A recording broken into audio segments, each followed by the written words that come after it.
Pagapanigayon sa mga adlaw sang lapnagon nga hublag protesta ang linibong nga mga sugar farmers sa panayagon ni palabot sa gobyerno ay ilang nga sentimiento batok sa sugar importation.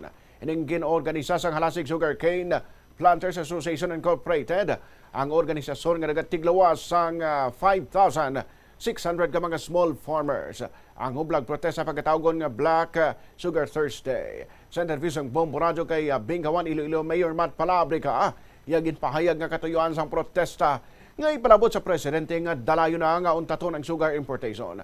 Suno kay Palabrica nga nagaserve man nga presidente sang Bingawan Sugar Cane Planters and Farmers Association, apisari sa kapositibo nga tikang ang pagban sang sugar importation tubtob Disyembre 2026 hindi malikawan nga mabalaka mga sugar farmers sa ilang madangatan kung i-lift na ang nasambit nga ban. Suno sa iya isa sa problema subong dala sang sugar importation amo nagkakatabo nga oversupply rason nga nagdubo ang presyo sa local sugar nga may direkta naman nga negatibo nga epekto sa mga local farmers. Luyag Manila ipanawagan sa gobyerno nga maghimo sang konkreto kag maabtik nga mga tikang agud mahatagan solusyon ang nagalala nga sugar industry crisis. Oversupply kay nag-import sila. So ang problema. So ang gusto namon nga ipabalo sa aton nga mga national elected officials naton nga let us stop importation.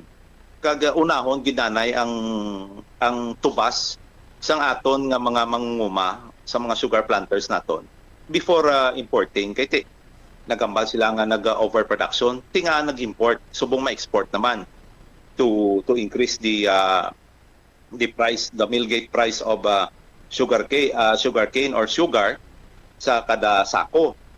Amo na nga nagamatamat saka siya.